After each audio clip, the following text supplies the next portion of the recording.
जरा एक पल के लिए कल्पना कीजिए, एक युद्ध का मैदान है। हाँ। चारों तरफ एकदम तलवारों की खनक है, चीख पुकार मची है, मौत का खौफ मंडरा रहा है। और उस भयानक शोर और अराजकता के बीच ना एक इंसान पूरी तरह से शांत है। अच्छा। हाँ, मतलब वो अपनी आंखें बंद करता है और उसके चेहरे पर एक एक बहुत ही अजीब सा सुकून है। और देखिए, ये किसी एक्शन फिल्म का स्लो मोशन सीन नहीं है। हाँ हाँ, बिल्कुल।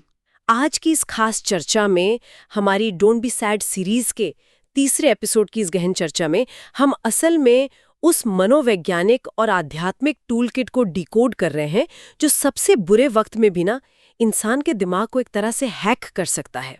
और उसे वो गहरी शांति दे सकता है जिसकी हम सब तलाश में हैं। एग्जैक्टली हमारे पास आज डोंट बी सैड पुस्तक के कुछ ऐसे सूत्र हैं जो सुनने में भले ही आध्यात्मिक लगें, लेकिन असल में वो मेंटल हेल्थ और खुशी के बहुत ही प्रैक्टिकल तरीके हैं। मेरा मतलब है, आज की इस भाग दौड़ भरी दुनिया में हर इंसान बस शांति ही तो खोज रहा है ना? बिल्कुल खोज रहा है। और जब हम इन ऐतिहासिक स्रोतों का गहराई से विश्लेषण करते हैं ना, तो एक बात जो बहुत स्पष्ट होकर सामने आती है, वो ये है कि तनाव मुक्त जीवन कोई ऐसी चीज नहीं है जो बस किस्मत से मिल जाती है। कोई जादू नहीं है। बिल्कुल कोई जादू नहीं है। देखिए, ये एक बहुत ही कॉन्शियस या सचेत अभ्यास है। ये इस बारे में है कि कोई इंसान हर दिन हर सुबह उठकर अपनी मानसिक स्थिति को संभालने के लिए क्या चुनाव करता है। तो इसी बात पर इस चर्चा की शुरुआत एक बहुत ही बेसिक और शारीरिक चीज से करते हैं। बताइए। मुस्कुराना। मतलब हम अक्सर क्या सोचते हैं कि जब इंसान खुश होता है तब वो मुस्कुराता है ना? हाँ, आम धारणा तो यही है कि मुस्कान जो है वो खुशी का एक बाय प्रोडक्ट है या उसका परिणाम है। हाँ, लेकिन इस रोट में एक जगह पेज 73 पर अबू दरदा नाम के एक व्यक्ति का जिक्र आता है और ये बहुत ही दिलचस्प है। वो जानबूझकर हंसने का अभ्यास करते थे। Deliberate practice. हाँ, वो अपने दिल की उदासी दूर करने के लिए उन खुद को हंसाते थे। मतलब ये तो ऐसा लग रहा है जैसे वो खुशी के आने का इंतजार नहीं कर रहे थे, बल्कि शारीरिक रूप से उसे ट्रिगर करने की कोशिश कर रहे थे। मैं ये सोच रही थी कि क्या ये सच में काम करता है? देखिए, आधुनिक विज्ञान आज ठीक इसी बात की पुष्टि करता है। मनोविज्ञान में इसे फेशियल फीडबैक हाइपोथेसिस कहा जाता है। अच्छा, फेशियल फीडबैक। हाँ, मतलब होता क्या है कि जब किसी इंसान के चेहरे की मांसपेशियां एक मुस्कान का आकार लेती हैं ना, तो वो सीधे दिमाग को एक न्यूरोलॉजिकल सिग्नल भेजती हैं। वो दिमाग को बताती हैं कि सब कुछ सुरक्षित है, सब ठीक है। ओ, तो मतलब शरीर दिमाग को बता रहा है कि खुश होना है। एग्जैक्टली। और इससे डोपामाइन और सेरोटोनिन जैसे फील गुड रसायन रिलीज होते हैं। तो अबू दरदा जो कर रहे थे ना, वो कोई दिखावा या खुद को धोखा देना नहीं था। वो एक तरह की थेरेपी थी। बिल्कुल, वो असल में अपने नर्वस सिस्टम को रेगुलेट कर रहे थे। स्रोत भी यही बताता है कि संयमित मुस्कान डिप्रेशन का एक बहुत प्रभावी इलाज है। और पैगंबर के बारे में भी ये साफ तौर पर उल्लेख मिलता कि उनका स्वभाव हमेशा मुस्कुराने वाला था। जिससे उनके आसपास के लोगों को भी एक तरह की मनोवैज्ञानिक सुरक्षा का एहसास होता था। सही बात है। लेकिन यार, यहाँ पर मुझे ना एक बहुत बड़ा विरोधाभास नजर आ रहा है। कैसा विरोधाभास? देखिए, एक तरफ तो हम कह रहे हैं मुस्कान डिप्रेशन का इलाज है। हाँ। लेकिन दूसरी तरफ इसी स्रोत में एक बहुत ही स्पष्ट चेतावनी दी गई है कि अत्यधिक हंसना दिल को मार देता है। मतलब ये बात मुझे थोड़ी अजीब लगी। हंसी, जो कि खुशी का इतना बड़ा प्रतीक है, वो किसी के दिल को कैसे मार सकती है? देखिए, इसे समझने के लिए ना हमें थोड़ा साइकोलॉजी की गहराई में जाना होगा। हाँ। जब कोई इंसान हर छोटी बड़ी बात को बस मजाक में उड़ाने लगता है, हाँ। या लगातार बिना किसी ठोस वजह के बहुत जोर जोर से हंसता रहता है, तो असल में वो क्या कर रहा है? वो एक डिफेंस मैकेनिज्म का इस्तेमाल कर रहा है। ओह, एक ढाल की तरह। बिल्कुल, एक ढाल की तरह। वो जीवन की कड़वी वास्तविकताओं से या अपने गहरे आघातों से भाग रहा होता है। मतलब वो रियलिटी को फेस नहीं करना चाहता। हाँ, जब कोई व्यक्ति हर गंभीर चीज को भी सिर्फ एक चुटकुला बना देता है ना, तो धीरे धीरे उसकी जो संवेदनाएं हैं वो सुन्न हो जाती हैं। वो एक तरह से नम हो जाता है। तो ये जो स्रोत में लिखा है कि दिल का मरना, वो असल में इसी सुन्नपन को कह रहा है। 100% दिल का मरना उसी संवेदनहीनता को दर्शाता है जहां इंसान किसी गहरे दुख या जीवन के असली मकसद से पूरी तरह कट जाता है। अति हर चीज की बुरी होती है, ऐसे भागना है। एकदम सही पकड़ा आपने। और पता है, स्रोत में एक बहुत ही खूबसूरत बात मुस्कुराती हुई आत्मा और उदास आत्मा के बीच के अंतर को लेकर कही गई है। पेज 78 पर जो जिक्र है। हाँ हाँ, वही। उसमें लिखा है कि जो व्यक्ति अंदर से मुस्कुरा रहा होता है, यानी जिसकी आत्मा मुस्कुरा रही है, वो किसी मुश्किल को देखकर इसलिए खुश होता है क्योंकि उसे लगता है कि चलो, मुझे अपनी क्षमता साबित करने का मौका मिला। एक चैलेंज की तरह लेता है वो। एग्जैक्टली, उसे समाधान निकालने का मौका दिखता है। जबकि जो एक उदास या क्रोधित आत्मा है ना, वो एक छोटी सी प्रॉब्लम को भी इतना बड़ा पहाड़ बना देती है। और इसी बात से जुड़ा हुआ दूसरों के साथ व्यवहार करने का एक बहुत ही गहरा नियम इस किताब में सामने आता है। स्रोत में एक लाइन है जो मुझे बहुत पसंद है। कौन सी? शहद निकालो लेकिन छत्ते को मत तोड़ो। शहद निकालो लेकिन छत्ते को मत तोड़ो।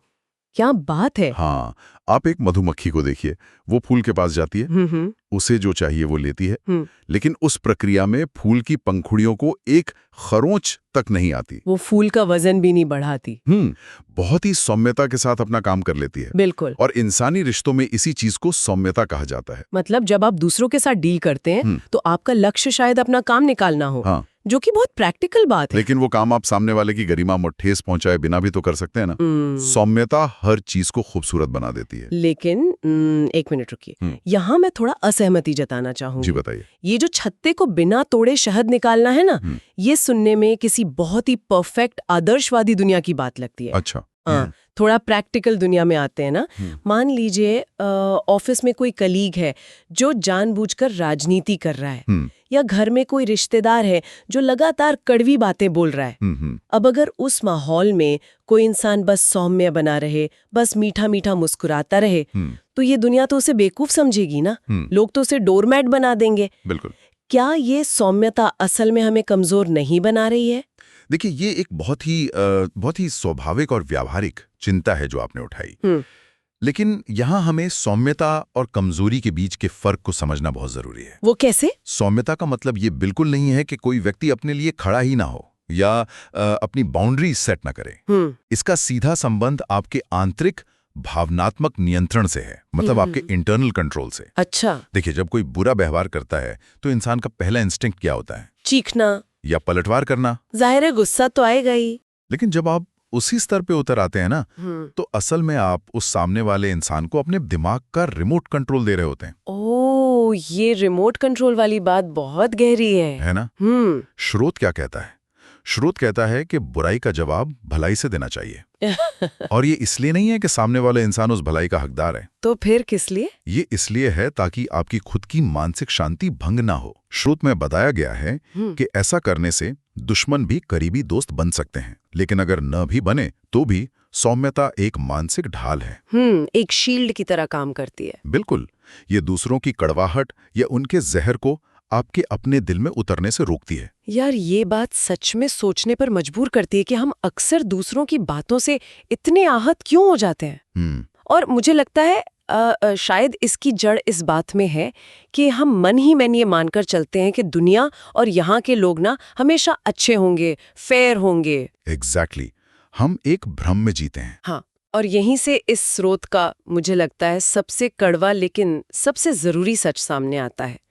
किताब बहुत ही स्पष्ट रूप से पेज 53 पर कहती है कि इस दुनिया का डिजाइन ही ऐसा है कि ये कभी दोष रहित या फ्लॉलेस हो ही नहीं सकती। और यही हमारी सारी मानसिक उलझनों की सबसे बड़ी जड़ है। इंसान ना अपने दिमाग में एक आदर्श दुनिया की तस्वीर बना लेता है। एक ऐसी जगह जहां सब कुछ न्यायपूर्ण हो, कोई बीमारी न हो, कोई हमें धोखा न दे, जो कि असल में पॉसिबल ही नहीं है। बिल्कुल पॉसिबल नहीं है। स्रोत हमें याद दिलाता है कि ये दुनिया दो विपरीत चीजों के सिद्धांत पर बनी है। मतलब ड्युअलिटी है यहाँ। हाँ, यहाँ अच्छाई है तो बुराई भी है, स्वास्थ्य है तो बीमारी भी है, खुशी है तो दुख भी है। एक पूरी तरह से परफेक्ट और बिना दुख का जीवन सिर्फ परलोक या स्वर्ग के लिए सुरक्षित है।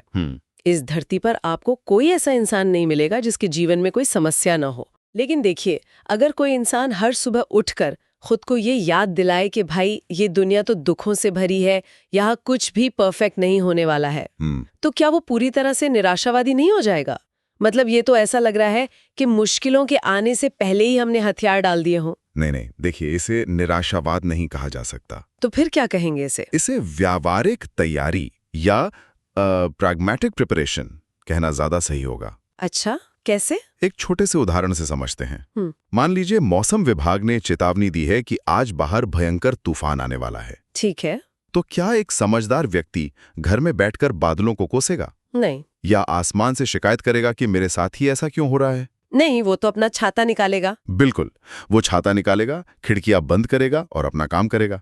तो जब इंसान ये स्वीकार कर लेता है ना कि इस जीवन में तूफान आना तय है, तो वो हर छोटी परेशानी पर टूट कर नहीं बिखरता। वो बस खुद को तैयार कर लेता है। हाँ, वो अपनी ऊर्जा उस स्थिति का सामना करने में लगाता है, ना कि रोने धोने में। और स्रोत में पेज 84-85 पर इसे ही खुशी की कला या द आर्ट ऑफ हैप्पीनेस कहा गया है। खुशी एक कला है। इसका मतलब ये कोई ऐसी चीज नहीं है जो किसी दिन लॉटरी की तरह अचानक आसमान से गिर जाएगी। बिल्कुल नहीं, इसे सक्रिय रूप से एक्टिवली सीखना पड़ता है। ये हर विपरीत परिस्थिति को सहने और उसका सामना करने की क्षमता का विकास है। और इस कला का जो सबसे महत्वपूर्ण हिस्सा किताब बताती है, वो है अपने विचारों पर लगाम लगाना, ब्राइडलिंग योर थॉट्स। ये विचारों पर लगाम लगाने वाली बात बहुत रेलेवेंट है ना? क्योंकि देखिए, इंसान का दिमाग एक अनियंत्रित टाइम मशीन की तरह काम करता है। उफ, एकदम सच बात है ये। या तो वो अतीत की उन गलतियों के पन्ने पलटता रहता है जिन्हें अब किसी भी हाल में बदला नहीं जा सकता, या फिर वो भविष्य की उन काल्पनिक आपदाओं का डर बुनता रहता है जो शायद कभी आई नहीं, जो अभी वही नहीं है। हाँ, और स्रोत बहुत जोर देकर कहता है कि अपने विचारों को इस तरह भटकने देना इंसान की वर्तमान शांति को पूरी तरह नष्ट कर देता है। कहा जाता है ना कि अतीत एक कैंसिल हो चुका चेक है, हाँ। और भविष्य एक प्रॉमिसरी नोट है। केवल वर्तमान ही वो नकद है जिसे इंसान खर्च कर सकता है। वाओ, बहुत खूब। अतीत का पछतावा और भविष्य का डर, मुझे लगता है ये एक ऐसा लूप है जिसमें आज का इंसान सबसे ज्यादा फंसा हुआ है। बिल्कुल। मतलब लोग शरीर से तो वर्तमान में बैठे होते हैं, लेकिन दिमाग से कल की किसी ऑफिस मीटिंग में या सालों पुरानी किसी बहस में उलझे रहते हैं। अब सवाल ये उठता है कि जब दिमाग इस तरह बेकाबू हो जाए और बाहरी दुनिया में भी तूफान चल रहा हो, तो खुद को जमीन पर टिकाए रखने का या खुद को ग्राउंड करने का तरीका क्या है? बहुत अहम सवाल है। तो यहाँ स्रोत दो बहुत ही मजबूत सहारों की बात करता है।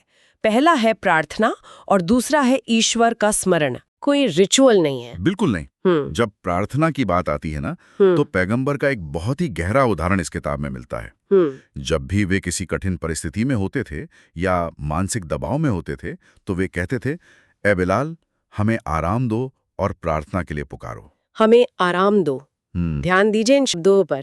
उन्होंने ये नहीं कहा कि चलो यार ये फर्ज पूरा कर लें या ये काम जल्दी से निपटा लें। हाँ, उन्होंने प्रार्थना को आराम का स्रोत बताया। एग्जैक्टली। और ये नजरिया आज के दौर से कितना अलग है ना। आज ज्यादातर लोग आध्यात्मिक अभ्यासों को अपनी टू डू लिस्ट के एक और काम की तरह देखते हैं, एक टिक बॉक्स की तरह। हाँ, जिसे बस जल्दी से खत्म करना है ताकि दूसरे काम कर सकें। लेकिन यहाँ इसे एक ऐसे सुरक्षित आश्रय की तरह देखा जा रहा है जहां इंसान अपने सारे सांसारिक बोझ उतार कर रख सकता है। और प्रार्थना की इस असली मनोवैज्ञानिक ताकत को समझने के लिए ना, स्रोत में भय की प्रार्थना का जिक्र किया गया है, प्रेयर ऑफ फियर। ये युद्ध के मैदान वाली प्रार्थना है ना? हाँ, सोचिए एक युद्ध का मैदान है जहां सामने मौत खड़ी है, शरीर कट रहे हैं, भयानक स्थितियां हैं और बाहरी परिस्थितियों पर आपका कंट्रोल बिल्कुल जीरो हो चुका है। और उस चरम खौफ के बीच भी कोई व्यक्ति शांति से प्रार्थना कर रहा है। अगर हम साइकोलॉजी के नजरिए से देखें तो ये क्या है? ये तो अल्टीमेट फोकस है। ये इंसान के उस आंतरिक लोकस ऑफ कंट्रोल का प्रदर्शन है जो दुनिया को ये बताता है कि भले ही बाहर सब कुछ बिखर रहा हो, टूट रहा हो, लेकिन मेरे भीतर की जो स्थिरता है उसे कोई नहीं छीन सकता। ये वाकई मानसिक दृढ़ता का सबसे ऊंचा स्तर है। बिल्कुल। पता है, इसे अगर आज के इस तकनीकी दौर के नजरिए से समझा जाए ना, मैं एक एनालॉजी देना चाहूंगी। हाँ, बिल्कुल, बताइए। हमारा जो दिमाग है वो एक स्मार्टफोन की तरह है। और बैकग्राउंड में हर समय दर्जनों एप्स चल रहे होते हैं। जैसे करियर की चिंता का एक ऐप चल रहा है, बच्चों की पढ़ाई का ऐप, ऑफिस की राजनीति, EMI का तनाव। बिल्कुल, हर वक्त कुछ ना कुछ चल रहा है। और ये सारे बैकग्राउंड एप्स हमारी मानसिक बैटरी को बहुत तेजी से सोख रहे होते हैं। और आप खुद सोचिए, जब फोन की बैटरी 1 या 2% पर आ जाती है तो इंसान का बर्ताव कैसा होता है? चिड़चिड़ा हो जाता है वो। हाँ, वो छोटी छोटी बातों पे झल्लाने लगता है, अपने करीबियों पे गुस्सा करता है और पूरी तरह बर्नआउट का शिकार हो जाता है। एकदम सही एनालॉजी है। तो ऐसे में ईश्वर का स्मरण और प्रार्थना जो है ना, वो उस थके हुए मन रूपी फोन को सीधे मेन पावर सॉकेट से जोड़ने जैसा है। क्या बात है। वो उन सारे फालतू बैकग्राउंड एप्स को एक झटके में बंद कर देता है और मन को फिर से फुल चार्ज कर देता है। ये उपमा उस प्रक्रिया को बहुत ही सटीक तरीके से समझाती है। और जब वो बैटरी चार्ज होती है ना, तो वास्तव में क्या होता है? स्रोत के अनुसार ईश्वर के स्मरण से ही दिलों को शांति मिलती है। वहां किताब में सच्चाई और स्मरण को एक साबुन की तरह, एक प्योरीफाइंग सोप की तरह बताया गया है। साबुन जो मैल ढोता है। हाँ, जो दिल पर लगी चिंताओं और खौफ की मैल को धो देता है। और तो और किताब यहाँ तक दावा करती है कि ये स्मरण इस धरती पर एक स्वर्ग की तरह है, पैराडाइज ऑन अर्थ। धरती पर स्वर्ग, मतलब यार ये दावा बहुत बड़ा नहीं लग रहा है? सुनने में बड़ा लगता है, लेकिन देखिए, ये कोई भौगोलिक जगह नहीं है। ये मन की एक अवस्था है, एक स्टेट ऑफ माइंड है। एग्जैक्टली। जब इंसान ये गहराई से महसूस कर लेता है ना कि इस पूरी सृष्टि को चलाने वाली कोई एक परम शक्ति है, तो उसके कंधों से दुनिया को कंट्रोल करने का वो भारी बोझ उतर जाता है। क्योंकि हम सब कुछ कंट्रोल करना चाहते हैं। बिल्कुल। हमारी आधी से ज्यादा चिंताएं हमारी रातों की नींद क्यों छीन लेती हैं? क्योंकि हमें लगता है कि सब कुछ हमारे ही नियंत्रण में होना चाहिए। सही बात है। तो जब ये नियंत्रण का भ्रम टूटता है और वो खुद को उस परम सत्ता को सौंप देता है, तो अनिद्रा और बेवजह का खौफ अपने आप खत्म हो जाता है। यही वो मानसिक स्वर्ग है जहां बाहरी परिस्थितियां चाहे जो भी हों, इंसान भीतर से पूरी तरह आजाद महसूस करता है। तो अगर हम आज के इस पूरे विश्लेषण को समेटें, तो हमने कई ऐसे सूत्र खोजे हैं जो सिर्फ किसी पुरानी किताब के पन्नों तक सीमित नहीं है, बल्कि वो आज के दौर की सबसे असरदार मेंटल हेल्थ प्रैक्टिसेस हैं। बिल्कुल, जिन्हें हम रोज इस्तेमाल कर सकते हैं। हमने देखा कि कैसे मुस्कुराना केवल खुशी का परिणाम नहीं है, बल्कि हमारे नर्वस सिस्टम को शांत करने का एक बहुत ही एक्टिव तरीका है। कैसे लोगों के साथ मधुमक्खी की तरह व्यवहार करना है, मतलब सौम्य रहना है, जो कि असल में खुद को उनके जहर से बचाना है। और इसके साथ ही जीवन की इस मिली जुली वास्तविकता को स्वीकार करना कि दुनिया कभी भी फ्लॉलेस या दोष रहित नहीं हो सकती। ये स्वीकार करना हमें निराशा की ओर नहीं ले जाता, बल्कि एक यथार्थवादी तैयारी या कहें प्रैग्मेटिक प्रिपरेशन की ओर ले जाता है। सही कहा। और सबसे बढ़कर, जब दुनिया का शोर बहुत ज्यादा हो जाए ना, तो प्रार्थना और स्मरण के माध्यम से उस शोर को बंद करके एक गहरी आंतरिक शांति तक पहुंचना। बिल्कुल। तो इस पूरी गहन चर्चा के अंत में दर्शकों के लिए एक विचार है जिस पर हम सबको सोचना चाहिए। मान लीजिए हम सब एक विमान में यात्रा कर रहे हैं और ये विमान हमारा जीवन है। मौसम के कारण इस सफर में झटके आना यानी टर्बुलेंस का आना तो पूरी तरह से तय है, उसे तो कोई रोक नहीं सकता। बिल्कुल। अब सवाल ये है कि क्या हम अपनी सारी मानसिक ऊर्जा सिर्फ उस टर्बुलेंस की शिकायत करने में, रोने में और ये सोचने में बर्बाद कर रहे हैं कि हवाएं इतनी तेज क्यों हैं? या फिर हम असल में इस विमान को उन झटकों के बीच स्थिरता से उड़ाना सीख रहे हैं? अगली बार जब जिंदगी में भारी झटके आए ना, तो याद रखिएगा कि आपके पास प्रार्थना, सौम्यता, यथार्थ की समझ और मुस्कान का वो पूरा कंट्रोल पैनल मौजूद है, जो उस टर्बुलेंस के बीच भी आपको पूरी तरह सुरक्षित रख सकता है। तो दर्शकों, अगर आज की ये हमारी चर्चा आपको ज्ञानवर्धक लगी हो और इससे जीवन को देखने के नजरिए में थोड़ा भी सकारात्मक बदलाव आया हो, तो इस वीडियो को लाइक जरूर करें। बिल्कुल, और इसे अपने दोस्तों और परिवार के साथ शेयर करें ताकि वे भी इस टूल किट का इस्तेमाल कर सकें। और हाँ, ऐसे ही बेहतरीन और गहरे विश्लेषण के लिए हमारे चैनल को सब्सक्राइब करना ना भूलें। आपसे मिलते हैं अगली चर्चा में।